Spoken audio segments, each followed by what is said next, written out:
So, good morning, everyone. I welcome you all. Now, in this video lecture, we will discuss the unit number 4, part C, that is the conformational isomerism. Now, in your syllabus, there is a conformational isomerism in part C, but along with that, there is another topic which is present, that is the Baeyer strain theory. अब आपके ये part सी में है, छोटा सा part है beer strain theory, जिस पे हमेशा पिछले कुछ यूनिवर्सिटी एग्जामिनेशन में क्वेश्चन पूछे गए हैं और लगातार क्वेश्चन इस पे पूछे गए हैं. That is explain the Baeyer strain theory for 4 marks. So it is very easy. अगर एक बार आपने ये समझ के ले लिया, कंसेप्ट समझ लिया, बियर स्ट्रेन थ्योरी का क्या कहना, ये अगर आपकी समझ में आ गया तो फिर आप अपने खुद के वर्ड में इसको एक्सप्लेन कर सकते हैं, and that is very easy thing. So let's start the Baeyer strain theory. Now what is Baeyer strain theory, और बियर स्ट्रेन थ्योरी में बियर स्ट्रेन थ्योरी ने क्या क्या प्रपोज किया और क्यों ये थ्योरी आई, और इन्होंने किन किन किन चीज़ों पे उनके व्यूज़ रखे हुए हैं, तो सब हम ये इस वीडियो लेक्चर में डिस्कस करेंगे. और ये क्वेश्चन हमेशा पूछा गया है कि एक्सप्लेन बियर स्ट्रेन थ्योरी, तो इस टॉपिक को तुम अच्छे से बनाओ, शायद इस आने वाली एग्जामिनेशन में इसको पूछा जाएगा. So let's start the Baeyer strain theory. Now in case of Baeyer strain theory, this theory was first proposed by the scientist that is the Adolf Baeyer in 1905, और उसके लिए उनको नोबेल प्राइज़ भी दिया गया. अब ये थ्योरी बताती ये है, this theory talks all about the stability of cycloalkane. ये जो थ्योरी है ये सब किसके बारे में, किसके इर्द गिर्द चलती है ये थ्योरी, कि साइक्लोअल्केन और उसकी स्टेबिलिटी कैसी है, कितने स्टेबल है, और वो किन किन के साथ कितने जल्दी या कम या फास्ट रिएक्ट हो सकते. So all this theory that is Baeyer strain theory explain the stability of the cycloalkane and their reactivity. उनकी रिएक्टिविटी कैसे रहेगी.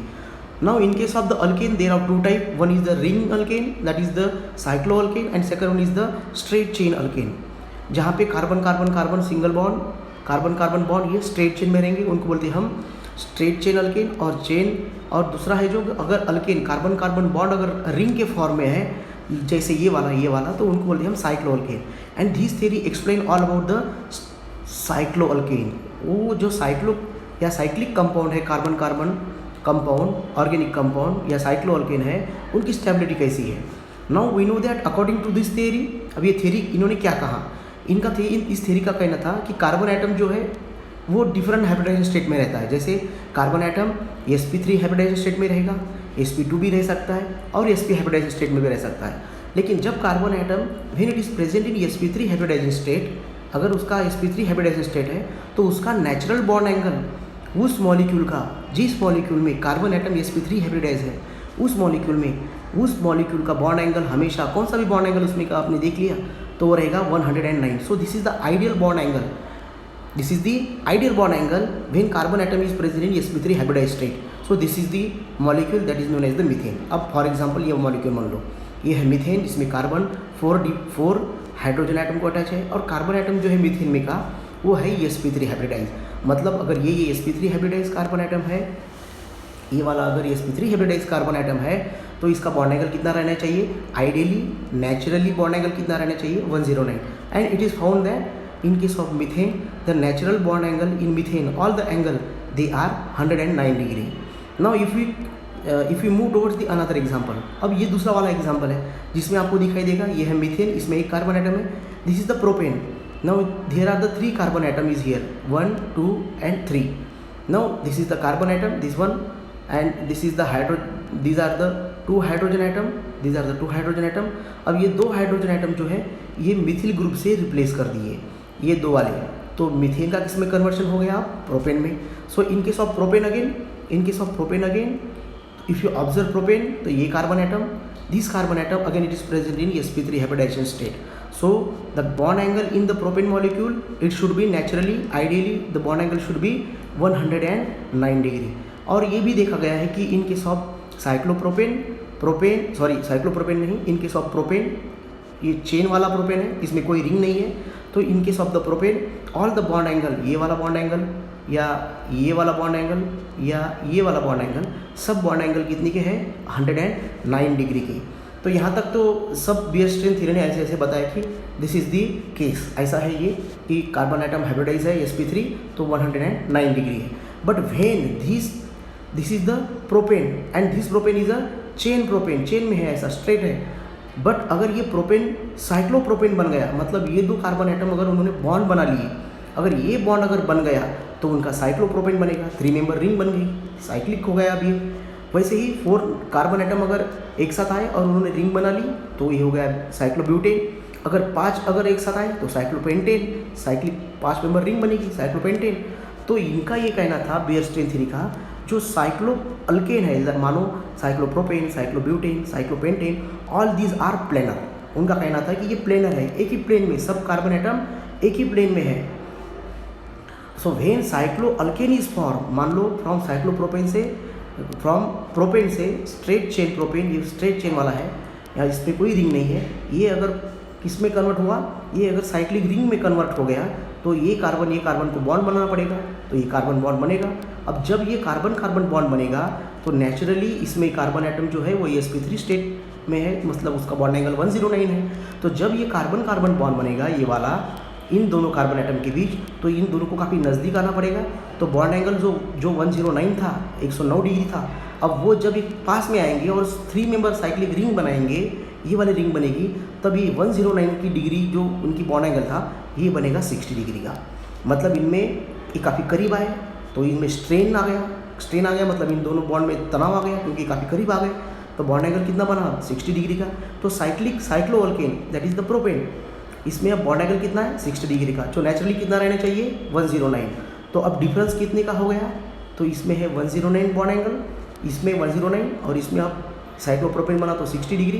तो डिफरेंस कितने का हुआ, तो लगभग 50 डिग्री से ये कम हुए, एक दूसरे के पास आए, मतलब इसमें 50 डिग्री का तनाव आ गया है, स्ट्रेन आ गया है, इसलिए इस थ्योरी को बोला गया है बियर स्ट्रेन थ्योरी। नाउ अगर अब हम 4 मेंबर रिंग की तरफ गए, अब 4 मेंबर रिंग में तो बॉन्ड एंगल रहेगा 90 डिग्री, तो हर कार्बन ये वाला बॉन्ड, ये वाला बॉन्ड एंगल, ये वाला बॉन्ड एंगल या ये वाला बॉन्ड एंगल, सब बॉन्ड एंगल कितने करेंगे, 90 डिग्री के। तो नेचुरली कितना रहना चाहिए, सब कार्बन बॉन्ड एंगल तो 109 डिग्री का रहना चाहिए। अगर वो sp3 स्टेप हाइब्रिडाइज है तो सब कार्बन आइटम sp3 हाइब्रिडाइज है, बॉन्ड एंगल 109 रहना चाहिए, लेकिन बॉन्ड एंगल इज़ 90 डिग्री। तो अब डिफरेंस कितने का हुआ, तो डिफरेंस हो गया यहाँ पे 109 रहना चाहिए, तो यहाँ पे बॉन्ड एंगल 90 डिग्री, तो डिफरेंस हुआ लगभग 20 डिग्री का। साइक्लोप्रोपेन में कितना था, लगभग 50 डिग्री का, 49 डिग्री, और इसमें हो गया, अब कम हो गया थोड़ा, कितना है 19 डिग्री। तो जैसे हम साइक्लोप्रोपेन से साइक्लोब्यूटेन की तरफ जाएंगे तो बॉन्ड एंगल थोड़ा बढ़ गया, 109 डिग्री से 90 डिग्री हो गया, इसका 109 डिग्री से 60 डिग्री हो गया। तो साइक्लोप्रोपेन में ज़्यादा तनाव है कि कितना अमाउंट का, कितने मैग्नीट्यूड का, तो लगभग 50 डिग्री का, और साइक्लोब्यूटेन में कितना तनाव है, उससे थोड़ा कम 90 डिग्री का। तो according to Baeyer strain theory, in case of the cyclo alkane, when we move from lower cyclo alkane, lower cyclo मतलब साइक्लोप्रोपेन, स्टार्टिंग साइक्लिक रिंग की स्टार्टिंग यहाँ से होती है, तो lower cyclo alkane that is cyclopropane to cyclobutane, तो bond angle 109 degree से कम होते गया, मतलब यहाँ पे 60 डिग्री है और यहाँ पे 90 डिग्री, मतलब बॉन्ड एंगल नेचुरल से इसमें थोड़ा ज़्यादा है, बॉन्ड एंगल नेचुरल से और इसमें साइक्लोब्यूटेन में और कम हो गया। तो उनका कहना था कि in case of cyclopropane the difference, deviation, change, bond angle natural change 1 degree 9 का, ये इसमें ज़्यादा है, लगभग 50 डिग्री का। साइक्लोब्यूटेन में वो 20 डिग्री का है। Now in case of cyclopentane, अगर आपने साइक्लोपेंटेन देखा, ये साइक्लोपेंटेन, तो साइक्लोपेंटेन में 5 कार्बन एटम, तो नेचुरल बॉन्ड एंगल इसमें रहेगा 108 डिग्री का, लेकिन कार्बन एटम जो है इनमें के सब वो sp3 हाइब्रिडाइज है, मतलब कार्बन एटम अगर sp3 हाइब्रिडाइज है तो इसका बॉन्ड एंगल रहना चाहिए 109 डिग्री, लेकिन बॉन्ड एंगल कितना है इसमें 108, तो डिफरेंस कितने का हुआ, तो 1 डिग्री का। मतलब इतना भी ज़्यादा डिफरेंस नहीं है, मतलब इस वाले मॉलिक्यूल में इतना तनाव नहीं है जैसे साइक्लोब्यूटेन में था और साइक्लोप्रोपेन में था। यहाँ तक उन्होंने ये बताया कि साइक्लोप्रोपेन से जब हम साइक्लोब्यूटेन की तरफ जाएंगे तो बॉन्ड एंगल थोड़ा बढ़ जाएगा, यानी 60 डिग्री था अब 90 डिग्री हो गया, यहाँ पे होना चाहिए था 109, तो 60 डिग्री है। यहाँ पे होना चाहिए था 109 तो 90 डिग्री है। यहाँ पे होना चाहिए था 109 तो 108 है। तो ये जो वाला मॉलिक्यूल है साइक्लोपेंटेन, इसमें इतना चेंज नहीं है बॉन्ड एंगल, तो ये बहुत स्टेबल होगा, इसमें कम तनाव होगा, कम स्ट्रेन होगा, ये स्टेबल होगा एज कम्पेयर टू साइक्लोब्यूटेन। और साइक्लोब्यूटेन जो है ये किससे ज़्यादा स्टेबल रहना चाहिए? साइक्लोपेंटेन से। Again when they observe the cyclohexane, जिसमें अब 6 कार्बन एटम है। अब अगर 6 कार्बन एटम इस मॉलिक्यूल में है तो इसमें बॉन्ड एंगल है 120 डिग्री का। कोई भी बॉन्ड एंगल ले लो 120 डिग्री, 120 डिग्री। लेकिन अगर कार्बन एटम इसमें के सब sp3 हाइब्रिडाइज है तो उसका नेचुरल बॉन्ड एंगल 109 डिग्री रहना चाहिए, ये सब बॉन्ड एंगल 109 रहना चाहिए। लेकिन साइक्लोहेक्सेन में 120 है, तो डिफरेंस कितने का हुआ? 11 डिग्री का हुआ। मतलब साइक्लोहेक्सेन में 11 डिग्री, 11 डिग्री, 11 डिग्री से और तनाव बढ़ गया। यहाँ पे सिर्फ डिफरेंस 1 का था, तो इतना ज़्यादा डिफरेंस नहीं था।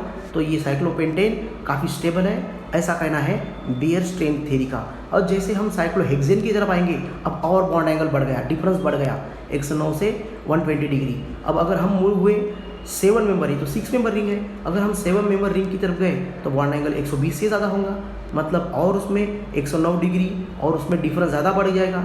सो according to Baeyer strain theory, when we move from lower cycloalkane up to cyclopentane is more stable, cyclobutane is less stable than cyclopentane, and cyclopropane again is less stable than cyclobutane. Again from this cycloalkane to cyclohexane 6 member की तरफ आए तो और bond angle बढ़ गया इसमें का, तो मतलब इसमें और स्ट्रेन आ गया। अगर हम साइक्लोहेप्टेन की तरफ गए तो और स्ट्रेन आ गया, क्योंकि उसमें बॉन्ड एंगल बढ़ गया, डिफरेंस बढ़ गया। So according to the Baeyer strain theory, they explain the stability of, ऐसे साइक्लोअल्केन की उन्होंने स्टेबिलिटी एक्सप्लेन की। और ये एक्सप्लेन करते वक्त उन्होंने ये कंसिडर किया कि ये वाले सब रिंग जो है ये प्लेनर है, एक ही प्लेन में है, सब कार्बन कार्बन बॉन्ड जो है सब एक ही प्लेन में है। और उन्होंने से इस थ्योरी से उन्होंने एक बात बताई कि साइक्लोपेंटेन जो है वो सबसे स्टेबल है, साइक्लोहेक्सेन जो है वो उसके बाद स्टेबल है। क्योंकि साइक्लोपेंटेन में बॉन्ड एंगल 108 और नेचुरल बॉन्ड एंगल 109, तो डिफरेंस कितने का हुआ? 1 का। साइक्लोहेक्सेन में बॉन्ड एंगल है 120, नेचुरल बॉन्ड एंगल रहना चाहिए 109, डिफरेंस कितना हुआ? 11 का। इनके सब साइक्लोब्यूटेन बॉन्ड एंगल है 90, रहना चाहिए 109, डिफरेंस क्यों हुआ? कितना हुआ? 19 डिग्री का। तो ज़्यादा कौन सा है? ये वाला ज़्यादा है, साइक्लोहेक्सेन से ज़्यादा इसमें तनाव है। तो पेंटेन के बाद स्टेबल कौन सा रहेगा? तो साइक्लोहेक्सेन रहेगा। उसके बाद किसका नंबर? उसके बाद नंबर रहेगा according to Baeyer strain theory cyclobutane, और सबसे आखिर में अनस्टेबल साइक्लोप्रोपेन। तो उन्होंने एक ऑर्डर बता दी कि साइक्लोअल्केन की स्टेबिलिटी जो है वो भाई ऐसा है कि साइक्लोपेंटेन सबसे स्टेबल है, साइक्लोहेक्सेन उससे भी कम स्टेबल है, और साइक्लोब्यूटेन तो कम स्टेबल है, और साइक्लोप्रोपेन तो काफ़ी अनस्टेबल है। तो this is the order explain by beer-stand theory. But ये तो सब कह दिया बियर-स्टेन थ्योरी। तो बियर-स्टेन थ्योरी का क्या कहना था कि कोई भी बॉन्ड एंगल अगर चेंज हुआ आइडियल से 109 डिग्री से, so it produces the strain in the molecule में स्ट्रेन बनाएगा। तो बॉन्ड एंगल यहाँ पे 109 डिग्री था, तो साइक्लिक रिंग में हो गया 60 डिग्री, तो इसमें तनाव आ गया, 109 डिग्री से चेंज होकर 60 डिग्री हो गया। इसमें साइक्लोब्यूटेन में 90 डिग्री हो गया, तो तनाव आ गया। तो ये जो थ्योरी एक्सप्लेन किया इन्होंने कि according to Baeyer strain theory, as the natural bond angle changes in the cyclic ring, the strain is increases in the cyclic ring. And how the strain get changes? So strain is more in case of cyclopropane, strain is less in case of cyclobutane, and it is very less or negligible in case of cyclopentane. But again from cyclopentane to cyclohexane, the strain is increases because the change in the bond angle is increases from natural bond angle. In case of cyclohexane, उसके आगे साइक्लोहेप्टेन, साइक्लोऑक्टेन, उनमें भी काफ़ी तनाव रहेगा, काफ़ी strain रहेगा। ऐसा किसका कहना था? ये कहना था बियर-स्टेन थ्योरी का। लेकिन उनके बाद जब बियर्स ने ये थ्योरी बता दी कि ऐसी स्टेबिलिटी है साइक्लोहेक्सेन में और उनकी ये ऐसी ऑर्डर है, और मैं प्रूव करके देता हूँ। उन्होंने प्रूव भी कर लिया। क्या कर लिया प्रूव? कि उन्होंने बताया था कि साइक्लोप्रोपेन सबसे अनस्टेबल है, क्योंकि इसमें बॉन्ड एंगल चेंज जो है वो 50 डिग्री का है और ये काफ़ी अनस्टेबल है, जिसमें काफ़ी स्ट्रेन है, एनर्जी ज़्यादा है इसकी। तो ये ज़्यादा एनर्जी है तो जल्दी रिएक्ट हो जाएगा।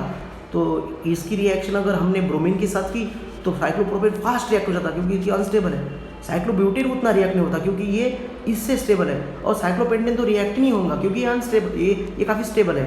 तो यहाँ तक उन्होंने जो बताया वो सब बातें सही निकली। लेकिन जो उन्होंने बताया कि साइक्लोपेंटेन के बाद जो साइक्लोहेक्सेन आया, मतलब हायर साइक्लोअल्केन जब आए तब ये काफ़ी अनस्टेबल हो गया, that is cyclohexane is unstable then cyclopentane. ये बात जो उन्होंने बताई दैट बिकम्स अ रॉन्ग, वो गलत हुआ उनका कहना, क्योंकि उनके बाद जो लोगों ने पढ़ाई की, लोगों ने उनके बाद जो रिसर्च किया उनमें उनको दिखाई दिया कि अरे साइक्लोहेक्सेन जो है, हाँ यहाँ तक तो ठीक है, साइक्लोपेंटेन तक ब्यूटेन से साइक्लोब्यूटेन से पेंटेन स्टेबल है, साइक्लोब्यूटेन साइक्लोपेंटेन साइक्लोप्रोपेन से भी स्टेबल है।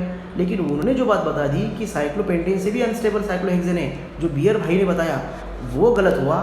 जो आगे जाके लोगों ने जब पढ़ाई की तब उनको ऑर्डर इस तरीके का ऑर्डर मिला।